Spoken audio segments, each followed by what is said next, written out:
Okay, Hi, everyone. everyone. Thanks so much for joining us and welcome to our Q&A portion of our showcase. I'm Rachel DeSimone. I'm the marketing coordinator here at Zype, and I'm joined by our CEO, Ed Lazinski, and our head of solution architecture, Stephen Tripsis. Hi, everybody. Hi there. Thanks for joining. So we have about 10 minutes to cover questions. Please make sure to enter your name under your question so that if we miss any of them, we can follow up with you afterwards. We have some questions in the chat here, along with some that we received via email. So let's go ahead and get started. Okay, so first question here is, can I bring in my own CDN provider? Stephen, do you want to take this one? Sure. Yes, and the answer is yes. And we have thought about this scenario before. We understand that there are a lot of clients, particularly enterprise clients, that have made the investment and commitment and infrastructure and commitments to contracts to CDN providers. So we allow you to bring in what we call self-hosted videos that allows you to leverage that existing infrastructure that you may have and still get all the same benefits that you can out of the platform today. So we absolutely accept third-party hosting within the Zype platform as it is right now. Great. What are you focusing on for your near-term roadmap, also for your playout product in 2020? Ed, I think that's a good one for you. Yeah, sure. Thanks, Rachel. So today during the session, I think we talked a lot about play out and what we're doing there, and our roadmap there is really around making adding more user experience to the platform to allow for more control and autonomy for creating unique play out experiences, like more looping capabilities, more scheduling capabilities, more layering capabilities, more splicing capabilities. So imagine being able to use play out like we did today here using Zype infrastructure to have both a mixture of streams coming in from a Zoom call as well as content we already had prepared. So being able to mix different media and different models we think is really important, and we're hearing from our customers. That's going to be an important part for us, an important part of our focus. Analytics and insights, I think, for play out, also for the rest of our platform. We are investing heavily in collecting more data, processing that data faster, interpreting that data faster, making it available to customers, and layering in more insights so that our customers can figure out how videos are performing, how users are engaging, process royalty payments, process music royalty payments, process third-party partnerships. So we want to really make sure our teams focus on analytics. And so play out and analytics are probably our two biggest things. And in both cases, it's about performance and speed and usability. Awesome. Cool. So now that we know what's in store for the future, here's another good one for you, Ed. Where have you seen customers have the most success in 2019? Any insights or major shifts for 2020 given COVID? Yeah, so in 2019, we saw a lot of media brands moving toward these direct-to-consumer strategies. So offering subscription, offering transactional video across multiple platforms, and the emergence of the virtual multi-platform video distributor, so the MVPD. So your Pluto TVs and Tubi TVs and Zumos. So you had this convergence of like subscription and advertising-based free-to-watch content that became a real pull on our in our sales channel. Frankly, that was probably our biggest interest area, and it's one of the reasons why we built out the playout product so we can serve that market. I think we are going to continue to see that happen in 2020 with COVID. I talked about this a little earlier in the event, but we've seen a huge spike in demand, and we think this is structural. So we think there'll be more entrants in video streaming, not necessarily startups, although we'll see more startups. I think we'll see telemedicine and event-based startups and music startups and all sorts of things as people realize the value of video streaming now in this new world of remote work.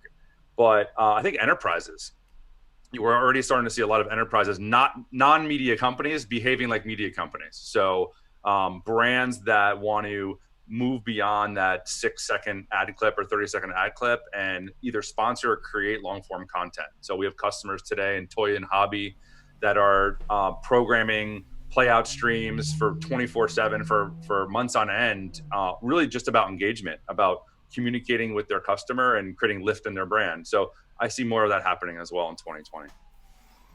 Awesome. For live to VOD, where is the media asset stored and what CDNs are used?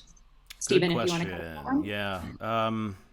Well, we have a mix of CDNs. Yeah. So we if you're using Zeit for content delivery, we use a mixture of like top tier CDNs, and they're all stored. All assets are stored within our network on our various cloud providers. So that's all we'll say on that. But we will say that if you want to bring in your own storage, your own CDN, your own streaming, you're more than welcome to do that. And one of the strengths of Zeit, I think, is our openness and compatibility. So we believe we have the best video content management system on the planet. It's the most connected, and we'll offer live to VOD, video storage, CDN to customers that want to have that all from one provider, but more than happy, as Stephen mentioned before, to provide openness and allow our customers to bring in whatever they want. Great. Anything else you want to add, Stephen? No, that pretty much sums it up. Cool. For the live to VOD workflow, sure. So we have a question from Ken. When streaming a live sports event, can we manually add the tags for ads versus programmed ad insertion? For a live on-demand event. So what we make a distinction between linear and on-demand live. So event-based live broadcasts are usually between 1 and 12 hours. We don't have that today, but something that we are obviously looking forward to putting into our pipeline in the future. We do have that in our linear playout product, the Scotty 35 marker. So I see that as a normal or a evolution into other products as that it continues to evolve. So I hope that answers your question. Great. Next one, does Zeit do OTT app development or do we need to configure them on our own? Ed, do you want to take that one? Yeah, so both. So out of the box, Zeit Enterprise Plan products come with all of the infrastructure, APIs, templates, and SDKs needed to build OTT apps that are already integrated with Zeit's platform, meaning the playlist that you use, the video infrastructure, the marketplace connectivity for entitlement and user management is already integrated into those templates, and you can then configure, publish, and maintain them. And many of our customers do that. You could also hire us to do that. So we have a professional services team called ZPS, Zeit Professional Services, and we can offer that on a one-time or ongoing basis for additional fee. How many live streams can I run concurrently? At the moment, there is no limit to how many you can run concurrently. We have clients that do 4. We have clients that do 40. They're completely isolated and independent stream environments and dedicated hardware for each of those streams. So that gives you the benefit of not having to fight for resources or resource contention with other live stream providers, other clients, any of your existing streams. And that's built for a broadcaster's model, and that scales to how many streams you could throw at us. So there is none. You could run as many as you'd like. And here's another one for you, Stephen. Can I ingest content from an existing on-prem solution? You can, and we have many that do. There are a number of ways in which to do so. Typically, when you're an on-prem solution, you're dealing with physical data centers and physical hardware, whether it be SAN, NAS, wherever you store your content. But the cleanest way, you could either ship as a drive. You can use our APIs are quite extensive. And those who have not seen our APIs, please visit docs.zeit.com. Check them out. There's plenty there. You can upload content directly via API, or our most popular method is to provide an MRSS feed based on your on-prem content structure, as well as throw in all the metadata to which you want to associate with that content, and we will pull it in nightly. We could pull it in every hour. That is a always moving workflow that is dynamic and adjusts to whatever the content ingestion needs are of any particular one client, whether it be a full migration or just a live workflow that you're constantly moving new content to the platform. So many different ways. Register to demo to talk to us more about how you might accomplish that. So this question is, we do not own content. Can we syndicate and share others' content on Zeit? Do you want to speak to that, Ed? Yeah, sure. If you have rights to content, you're authorized to use Zeit. So our terms of service are pretty simple. We're a software provider. We don't get into any sort of qualitative evaluation of our customers' content. And so what that means is if you have the rights, you can do whatever you want.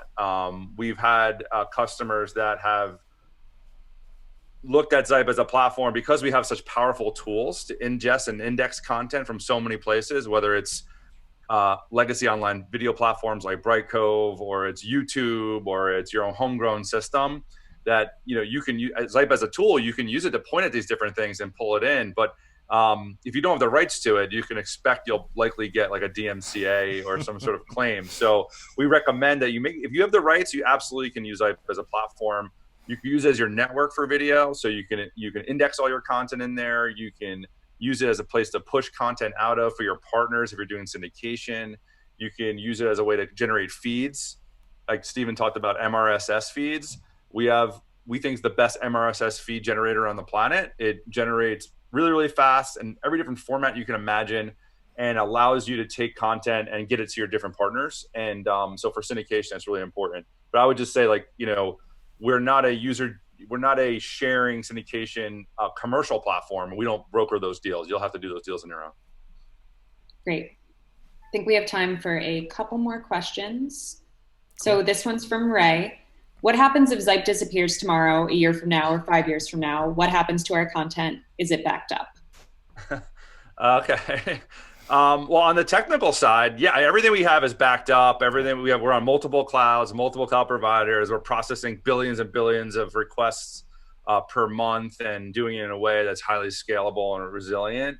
So we feel really good about that. I also feel really good that Zype's not going anywhere. I think we're a leader in this space, and financially just had a record year in 2019, another record year so far in 2020.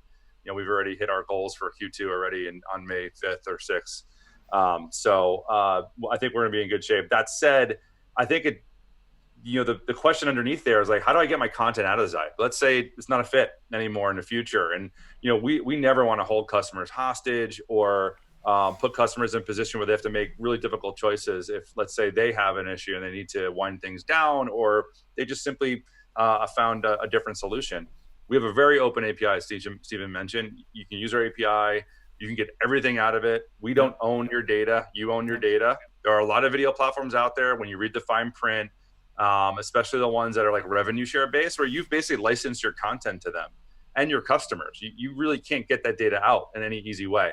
So with Zype, you own your customer data, you own your video data, and you can get it out using our API to get that out. So I think we've, in our history, have never really had an issue with data retrieval, and our customers are, the few times that customers have moved on, they've been able to get their data out with no problems.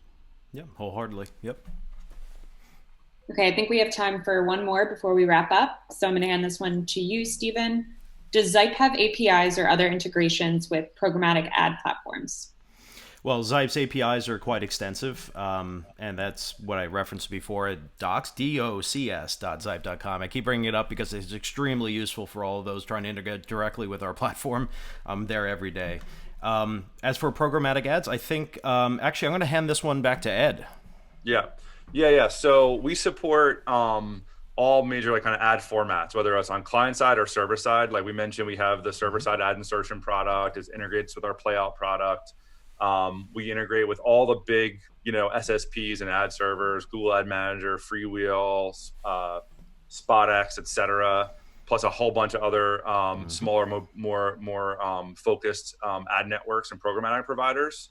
In fact, if you Google Zype ad support, the first couple of pages that show up are our list of SSPs and ad servers we support and ad networks, and then all of our ad macros are listed there. So if you go just Google Zype ad support, it's like the first or second link there in our help center, and all that information is available. But yeah, we're really deep in our integration and support. And as new ad tech comes out, new fields and new values come out, like unique identifier. Let's say there's a new device out there, is a new unique identifier. We're always trying to be on top of that, get that data so you can use it to maximize your ad yield. So yeah, I would say Google Zype ad support for the direct answer, but yes, everything, pretty much. Great. Okay, so that was great. I think that's probably all we have time for. Do you guys have any closing words you'd like to say?